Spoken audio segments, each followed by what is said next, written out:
Dari mahasiswa Universitas Siliwangi, Fakultas Pertanian dan Bisnis, kebetulan ada tugas dari mata niaga pertanian untuk berdiskusi langsung sama pihak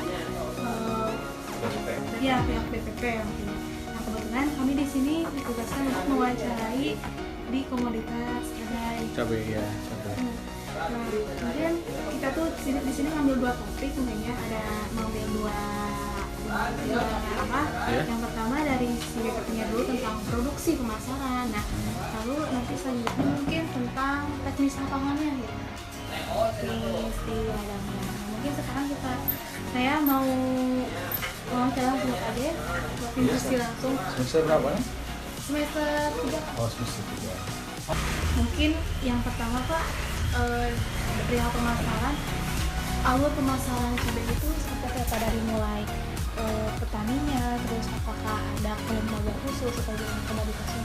Kalau untuk di Kota Tasik biasanya kalau petani itu ke pasar lokal yang pasar Cikurubu, terus ada yang langsung, jadi ada yang langsung bermitra dengan pedagang di sana, ada yang misalkan begini dari pedagang itu dikasih modal si petaninya, nanti barangnya dikasih pinjaman modal, nanti barangnya ditarik lagi sama pasar.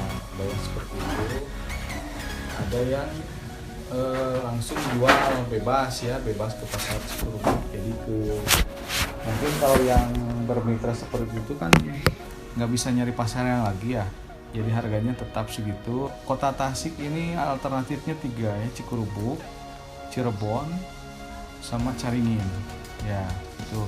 Jadi alurnya nanti seperti itu. Tapi kalau dari petani biasa ada pengepulnya dulu gitu kan.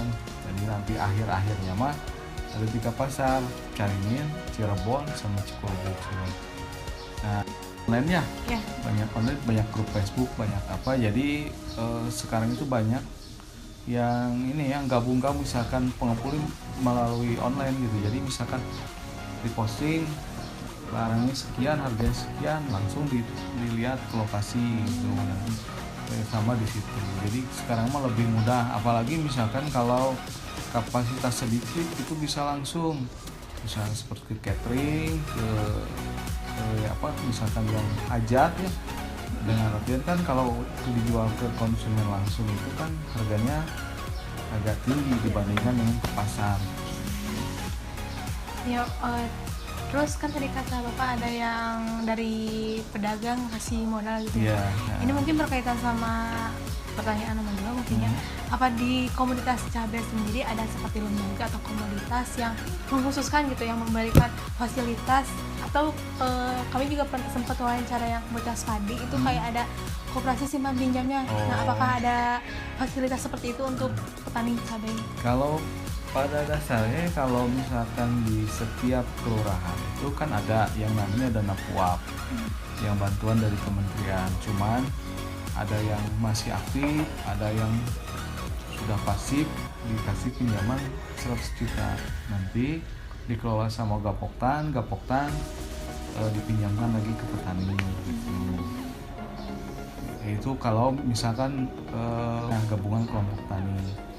Nah, terus yang kedua ada sistem kemitraan. Sekarang ada perusahaan yang bermitra. Maksudnya begini, kalau satu paket itu sekitar 150 bata dikasih pinjaman mulsa, tapi dalam bentuk sarana produksi. Nah, berupa uang untuk tenaga kerjanya. Nah, nanti si perusahaan hasilnya ke perusahaan. Nah, jadi kalau ke perusahaan itu jadi begini, kalau perusahaan mengeluarkan uang satu paket itu bisa, kalau dihitung uang 25 juta. Nah, kalau 25 juta misalkan si perusahaan minta hasilnya sekian. Jadi selebihnya kita bisa jual ke yang lain gitu. Ya, kalau kemitraan sama pasar yaitu yang sudah lama bermitra. Nah, misalkan kekurangan pupuk, kekurangan apa, minjam dulu nanti Nah, terus Pak, kalau dilihat dari komoditas cabai atau komoditas lain, apa yang membedakannya gitu Pak? Seperti dari harga, dilihatnya kayak ada kenaikan harga. Nah, kenapa kadang misalkan bulan ini harga cabai naik kenapa nggak serempak?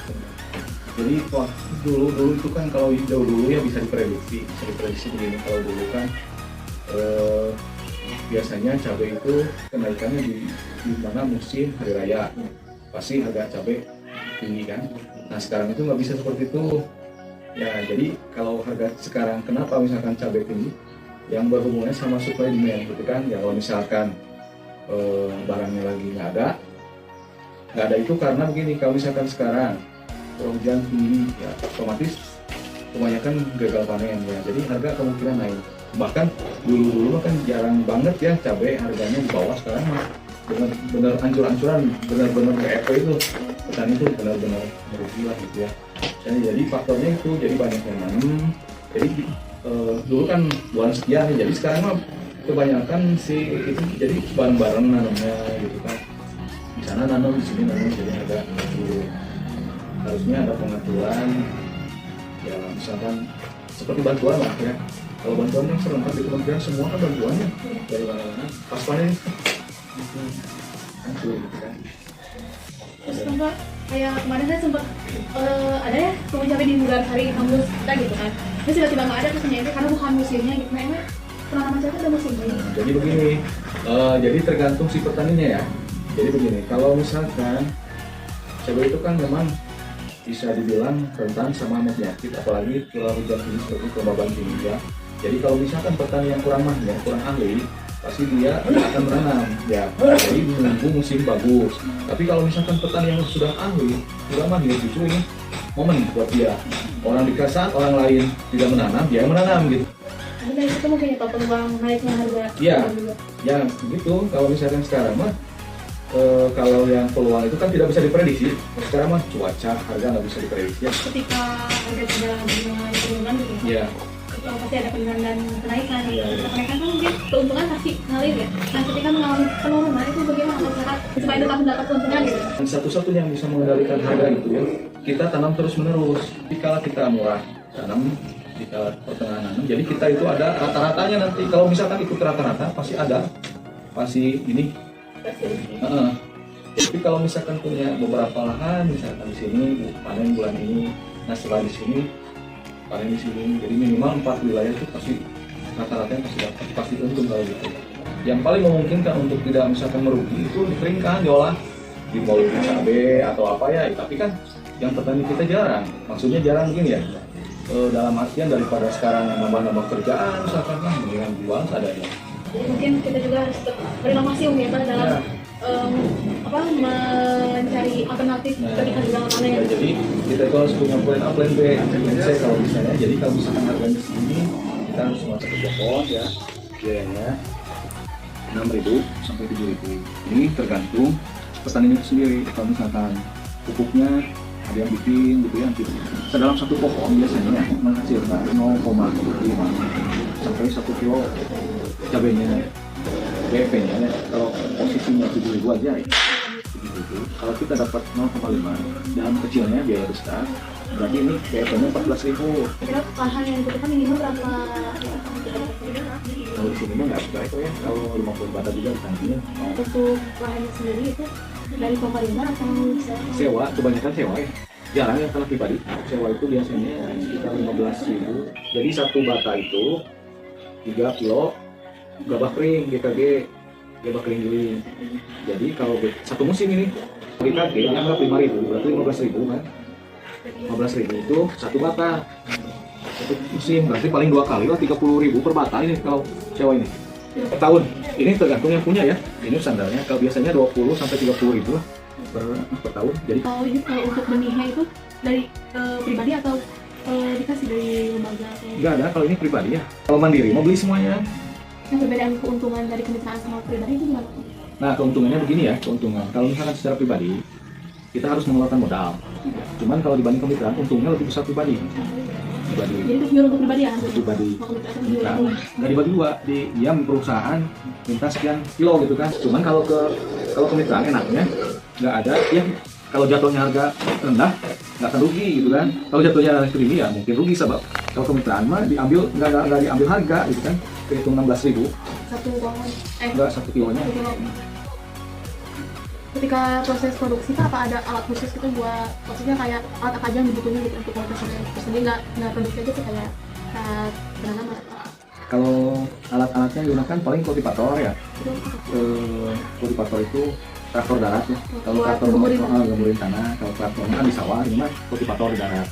Itu sebagian ada yang pakai itu, ada yang pakai manual, pakai campur sama itu. Terus alat mah semprotan sprayer ya, itu harus ada. Alat itu lubang busa, buat lubang busa ya. Ya. Untuk pupuk yang digunakannya itu dominan? Kalau MPK biasanya pedang mutiara ya. Biasanya MPK, kalau pupuk dasar itu kan pakai SP36. Terus kalau yang ini biasanya yang ininya pupuk itunya MPK nya kan ada grower ya, yang ini apa kalimat tinggi. Kalau di mutiara itu mutiara grower.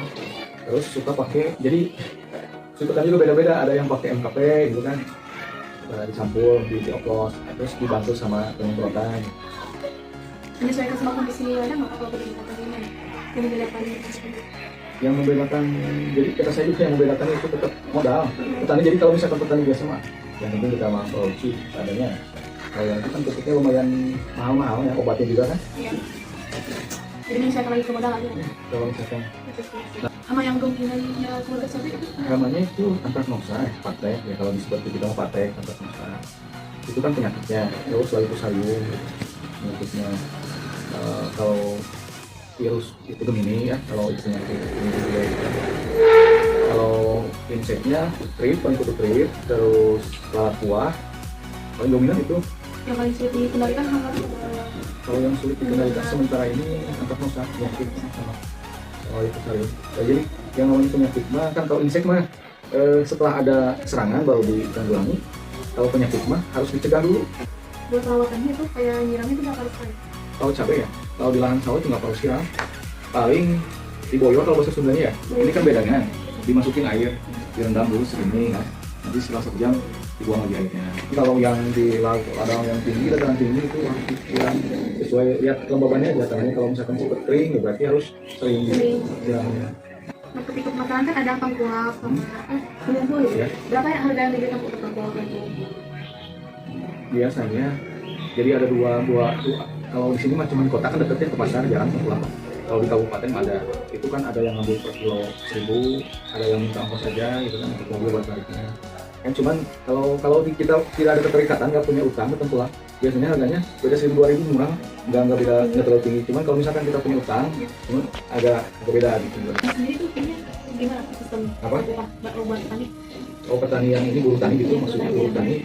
Biasanya itu kalau di sini 50.000 sampai jam 12. Dikasih kopi rokok paling 60.000 lah ya, sampai jam 12. Ada yang kasih 50.000, dikasih kopi rokok, jadi hitungannya 60.000 lah. Ini semua kan ada Enggak, biasanya kalau kerja itu bayarnya seminggu. untuk panjangan mungkin dicukupkan gitu ya. Terima kasih banyak itu udah membantu dari yang fokus sampai yang sharing diskusi itu sangat menginspirasi dari pengalaman pribadi petani di luar sana gitu, dan membantu. Sekali lagi saya terima kasih ya, semoga berkah gitu ya. Assalamualaikum warahmatullahi wabarakatuh. Waalaikumsalam.